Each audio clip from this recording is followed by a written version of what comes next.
Here's Corin. Stay. That should be all right. As long as it's not in frame. Yeah. Well, it'll definitely pick up the sound. Okay, that looks pretty good. All right, let's hit It's record. recording. It's recording? Yeah, Oh, recording. fantastic. Okay, cool. Awesome, Scott. All right. Hi, this is Corin Nemec, and you're watching Love America Tour. We're going to change things up a little bit here, the format, because the time that it's going to take for the editing, everything's going to be a little difficult. So let's change this up a bit. And I want to introduce you to a brother of mine here. Just for the folks out there who are tuning in, what was the name that your parents bestowed upon you at birth? Well, I don't know, man. Actually, my name was changed when I was 2 years old. So. Oh, okay. Well, I'm Robert Chasse. Robert Michael Chasse. It used to be Lezouk. Lezouk. Yeah, that was my birth father's name, and he left me. He left my mother, so she found my father now, which is Albert Chasse, and he adopted me into his name, and that's my father. Yeah. He raised me. That's my father. I'm proud to have that name. Yeah, isn't that interesting to you know that the blood relation really at the end of the day has nothing to do with father figures and mother figures and things like that. It's people that you meet in your life. Well, my mother met Albert, my dad, and he loved her unconditionally and loved me unconditionally and wanted me to have his name. And how old were you when did your father, was he just never there, or did he leave at a certain age? He left for another woman. Uh-huh. Had other kids that are, I have half brother and sister, and that's that story. I have a very similar story as you know, in terms of that. Yeah, because my mom and dad, but they split up when I was 1 year old, and my dad got remarried. I think he's on his 5th or 6th marriage now, which is his final one. But I had three stepsisters, not through blood relation, through him marrying my stepmom Carla, who was she was fantastic. They were married for 15 years, and she was just great kids and everything. But he was not in the scene at all. Basically, my whole life. Only when I became an adult did we start having a relationship. Same thing. Hey, I'm your dad. How you doing? I'm like, you're not my dad. Sorry. And I made it really clear with him. I said, Mike. I call him Mike. Yeah. I didn't call him father ever. I said, if you were there, maybe I could call you father. But, now yet his father, my grandfather, he loved me so much and missed me and hated everything that was going on. I mean, he had a stroke when I was really young. I was about 15 or so, I think. Right. I was on the phone with Nana one day, and she said, hold on a second. He got on the phone, and it took him a while, but he said, I love you. Yeah. When he had a stroke, he never talked. So, he really hated what was going on with the family and that, but, that's the past. Yeah. Mike ended up marrying the woman that he fooled around with on my mother, and they lived happily ever after. They had kids. They were great. I'm happy for them. Yes, of course. But my father is Albert, and he raised me, and he taught me my virtues. Like the old days, you're at the dinner table, you don't speak until you're spoken to, and stuff like that. Never hit me or nothing like that. It was just, these are the ground rules. It was a very kind of like an old-fashioned style upbringing in a way. Well, he came up with many brothers and sisters. Did he? Same father and mother, many brothers and sisters, and they were all, hardcore. Grandfather was in World War I, and he raised them very, very strict. Yeah. And I remember seeing him, and So did your father, was he in the military? The gentleman you consider father, not Mike. No, Albert. My dad, he wanted to go. He was thinking of going as an officer, but he ended up working on the dam out at Ralston, Deep River area. Okay. In Ontario, Canada. Okay. Then he worked in a sawmill, worked at a steel mill. Hard life. Hard working man though. Worked in the mines, uranium mines. Really? Yeah. He got injured too. That's way up north, the uranium mines, right? Yeah, Elliott Lake. Wow. I love it up there. It's so much bush, so much water. Yeah. So as that's what I was curious about. As a kid, what was the lifestyle like that you lived? Was it a rural lifestyle? Was it in the city? Was it middle Small class? town. Small I town. mean, I grew up in Sault Ste. Marie, Ontario. Okay. Which, you know, it was like 80-some thousand people. I biked all over that city. You know, there's no worries. I don't remember worries of, oh, you're going to get abducted. This is going to happen. I respected my elders. I didn't mouth off to people. But people were nice. You know, and then when we moved to Elliott Lake for my dad's uranium mine job, because you had to go there and further the family, and smaller town. It was only like maybe 14,000. But everything was orientated around, like in the winter, you know, snow sports or just going out, walking in the bush. Right. And in the summer, it's all about the beach, all about, you know, the woods, bicycling. So did you do some hunting at all when you were growing up, or anything Little like that? bit. Or was it more just Yeah, a little bit. You know. My hunting was with a stick that I called a gun when I was out there hunting the krauts in the woods. You know, playing World War II or Vietnam. We actually played Vietnam more than World War II, but when I was a kid in the woods. Yeah, that kind of hunting didn't come until I joined the Army. Then, you know. So, as far as a small town life experience, how small are we talking? Like, were we talking like under 5,000 people in the town, or? No, Elliott Lake was about 14,000. We had that's not bad. 2 high schools, an all French high school and an all English high school. Okay. Because there was a lot of French in the community. If you spoke fluent French, you could go to the French high school all you wanted. So was this up in the northeastern part of Canada? Northern Ontario.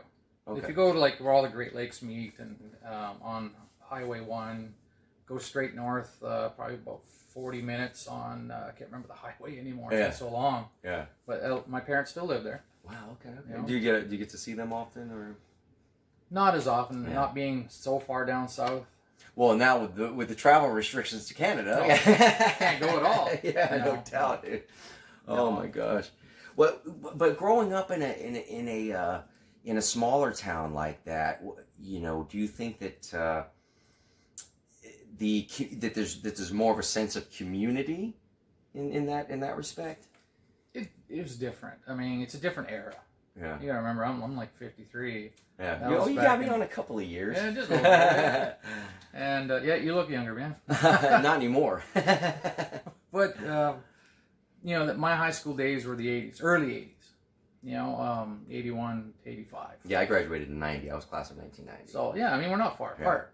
So, you know, it's just a totally different mindset back then. I mean, in all honesty, being honest with your public here, I used to go to high school dances drunk. Yeah. It was everybody did practically. You weren't wasted like stupid. Yeah. But people drank. People went to high school. Nobody got in big altercations. I mean, even staff kind of knew who was okay. He's a little under. We're gonna watch him a little bit more. Then, okay, you got time to go home. Okay, and you go home. You know? Yeah. Well, what was it like in that town then? Because it was interesting talking to Bruce earlier about kind of his interactions with authority at that time. He said was quite loose, so long as you're not, you know, doing some really stupid stuff, you know. I found the same actually even in the 80s in Hollywood, because I was a graffiti writer and I was hanging out with gangbangers and I was doing all kinds of crazy stuff, and I got to tell you, you know, I mean, the guys that I hung out with, we were sweated all the time by cops. But they were more pulling over just to kind of shake us down a little bit, see what we're up to. Yeah. And very rarely did it go beyond them just going, all right, and then, you know, effing off, you know. But well, I didn't run with that kind of crowd. Like, not I know you but didn't. but there was a lot of drugs and stuff in Elliott Lake. Really a lot. You know, drinking. It's a mining town. It's a rough core town, you know. Of course, there's fights at high school and stuff like that. I kept my nose out of that kind of stuff, like the drugs and everything. I just didn't want. I drank a lot, okay. Yeah. I was a kid, Elliott Lake, whatever. But cops, they really didn't bother us much. Yeah. I mean, they'd roll by, give you a little look. You're a kid, you're a teenager. Of course, they're going to give you a look, like, what are you doing? Yeah. You know, I mean, I did a few things.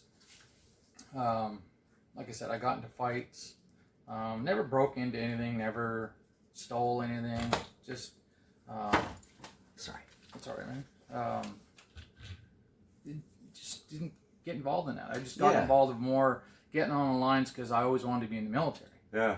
So the type of people I hung around with and stuff like that was all like the cadet corps and things like that. But you also think that having lost a father figure but gained an even better one during that time period, do you think that having that strong father figure was assisted you in making better decisions as a young adult? I mean, there was friction sometimes between my mother and me, father and me, like any teenager. Yeah. I have it right now with my kids. Right. You know, there's always a little friction. Yeah. It's gonna be. That's par of the course, man. I mean, that's the rebellious side. My mother today would tell you, "Oh yeah, he was rebellious all the time." She would say that. But my dad didn't even have to say a word. You know, he just had to sit there and look at me and I'd be, "Oh yeah, okay." And I didn't. And he never laid a hand on me. Didn't have to. Yeah. He was stern, and you know, I was taught respect for elders, respect for your community, respect for your home, respect for others, and it came back the same. You know, respect for me. Right. You know, so sure, it was reciprocal. Exactly. If you didn't show respect, you're gonna find out about it. Right. You really would. I mean, I could sit there and look at people who never did anything for themselves and like never left, and they didn't have anything.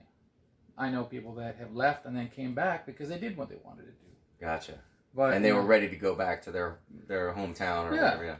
I mean, my wife doesn't like the cold a lot. You know, I mean, that's just most females, right? Don't want the cold. Don't want to be up in that Arctic. I guess my feminine side is showing then. I love the cold, man. I could camp out and out, but that's the Army side. Well, you snowbacks up there. You exactly. know, we know about you ice guys. Packs, snowbacks, whatever you want to call ice us. packs. We're good. Watch out. Might break. My hockey game might break out here. Yeah, exactly. So. And well, if you think about then from that time to this time period, as far as like when we were just talking about kind of the policing styles and the community and how things felt, even though we're dealing with a larger population and all of that, do you think when you look back at it from a perspective of like a whole time arc, was there some kind of period where you saw a transition happen that started leading us down this more authoritarian, more police state kind of path that's happened? Or well, my wife and I moved here 25 years ago. I'm not going to go into a whole big background. It's you don't have enough time. Yeah. But back in San Antonio at that time, I never saw any problems. I mean, we even lived over on the south side by W.W. White. I mean, I know your fans aren't going to know exactly what it is. But so W.W. White and South Cross area, Con Valley. Yeah. Pretty rough area. Yeah. Didn't know that. My wife worked at the Baptist Hospital there, and which is gone now. Real rough community, but nobody in that community bothered with me. I mean, okay, you want to get into white, black, Hispanic, Asian, everybody lived there. Right. Didn't matter. I mean, I saw one of my friends, he was the pool attendant in the, he came over to our complex and worked at the pool, cleaning stuff and everything. His name was Daryl. He had a good brother, African-American, gentleman, black, whatever you want to say nowadays. I don't care. Yeah. Great guy, man. He was a buddy. I hung around with him all the time. Yeah. And yet I had some other friends that were dirtbags who looked just like me. Right. I couldn't stand them. Right. So it didn't matter who you were. But back then, I don't know, it's just the attitude you gave the people that live there with you and the attitude they'd give you back. Nowadays, everybody seems, I mean, this is 25 years later right now. Yes, exactly. And we're sitting here watching people solely listening to what other people are telling them to think. Right. And they're thinking that guy and that skin color is bad. And that guy's good. And you should only listen to these guys. It wasn't like that to me. It wasn't like that. I didn't think so either. I was saying earlier, it was almost like, because obviously there's always been corruption in politics. Oh, yeah. And for thousands of years. And there's always been, those kind of backroom deals that go on. Mm-hmm. And for me, it seemed like the system was the system, and everybody knew that it had a certain element of corruption to it, and people were willing to accept that because they were leaving us alone. as American citizens and letting us to enjoy the freedoms that we've been granted through the Constitution and the Bill of Rights and those protections, and go out and struggle and hustle for our own piece of the pie within that umbrella that has some corruption and has some not, and now it seems, I'm not sure where we're at now, but that's what I was wondering is there a certain like 5-year period or decade or something where you saw a dramatic kind of where it sort of flipped? I'd say the last 11 years. Yeah. And I'm not saying, when President Obama came into office, I was all like, come on, man, show us some good stuff. Every president, when they start, I have faith in them. Everyone. I don't care what side they're on. Bill Clinton, Bush's. Yeah. I'm like, come on. Show us what you got. What can you do for us, the country? Yeah. Show us. Don't be greedy. Don't do your thing. And it seems like everyone fails. Yeah. It's like they have the best intentions in the world, and all of a sudden it just goes downhill. And for me, looking at it from the outside, I wasn't voting or anything back then, but migrating from Canada, being I wasn't a sworn-in citizen until 2006. My wife and I. So we're looking at it from a different point of view, and I'd say about 11 years, it just started going like, okay, the country is starting to get divided now. Right. And it was being pushed, though. I don't know where it's coming from. Yeah. Oh, I kind of have a sneaking feeling, but but that's another story. And, but it just seems like it was starting to get pushed downhill for a reason. And and I saw a lot of military getting different equipment, or not military, police getting different equipment, different tactics. And I'm not saying anything against police. Sure. I know way too many police officers, and I know how they are, and they're family lovers.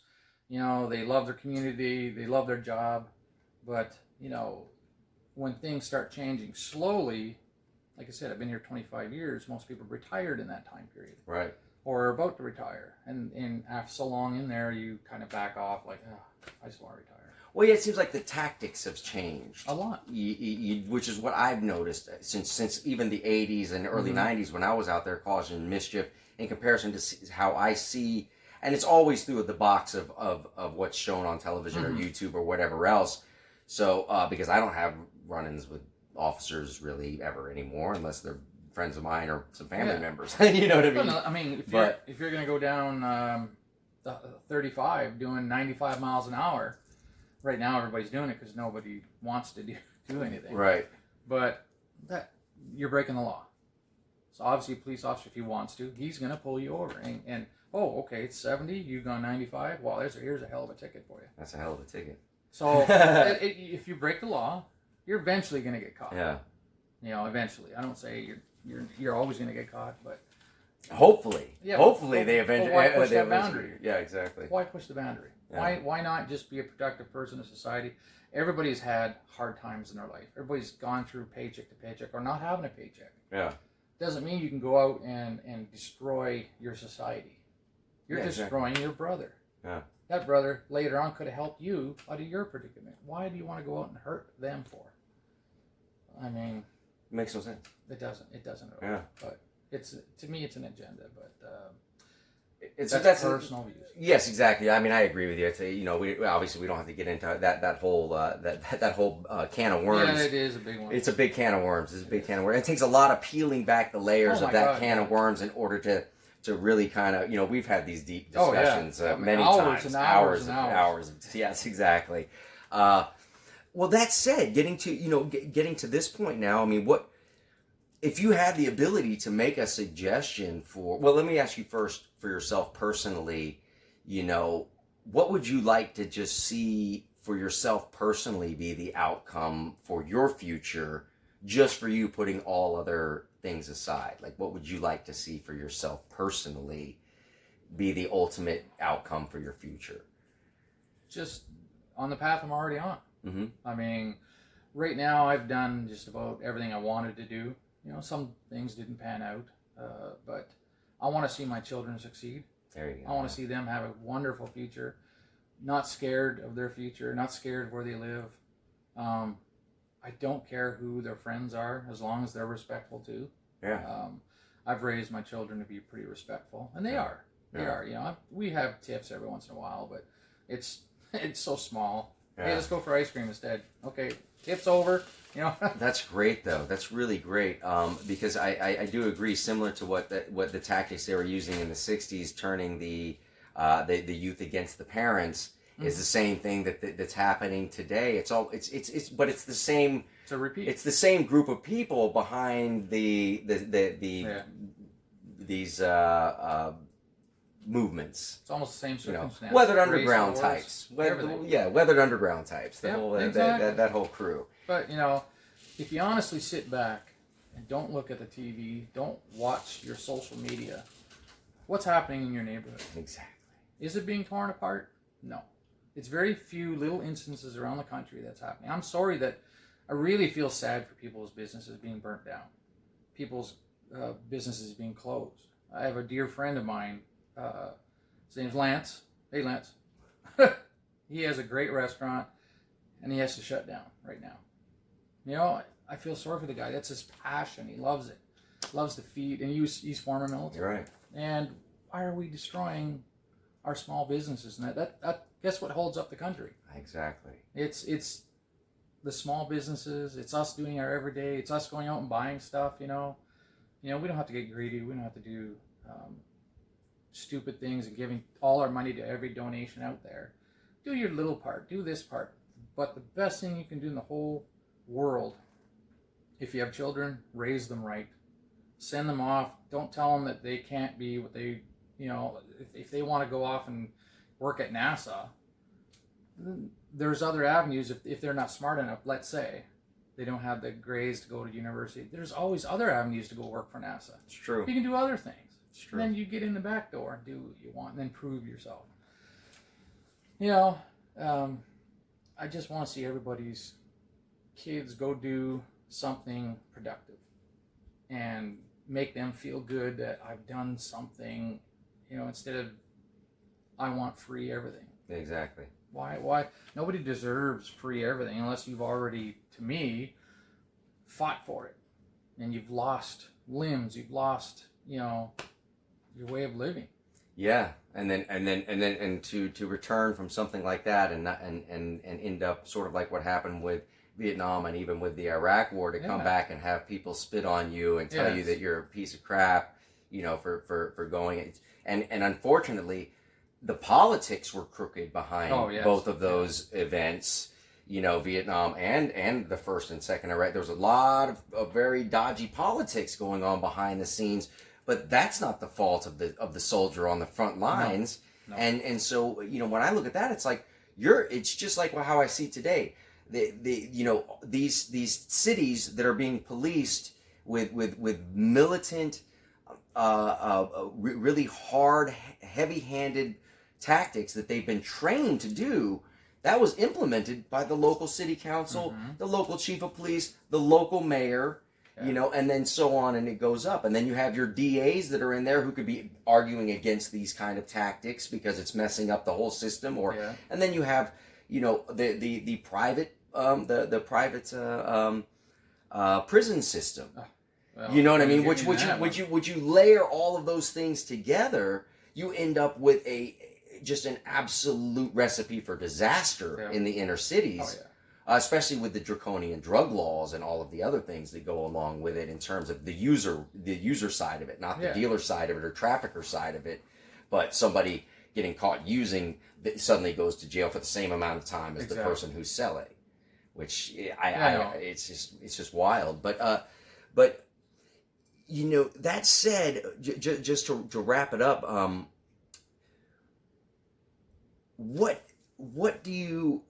I mean, because we have the ability to think freely and have freedom of speech and go wild with our thoughts. Really, like, what do you think that you could suggest to help set things back on the right path, even if it's the wrong suggestion or not? I throw out all kinds of stuff out there, but like, what could possibly we do, even on a small level, to change this divisiveness that we're caught up in? I would say the same thing I tell everybody else. Do your own research on things that you hear about. Read lots of stuff. That's what books are for. Read these things, you know? I mean, there's a lot of information there that your social media is not going to give you. And social media is just whipping through stuff. I mean, just these 2 stacks alone would blow your mind. Oh, yeah. It's crazy the amount of knowledge. Yeah. And, you know, I was going to say something earlier, but, you know, when you go on social media and yeah, okay, you guys see I'm a Freemason. Okay, very proud of it. Yeah.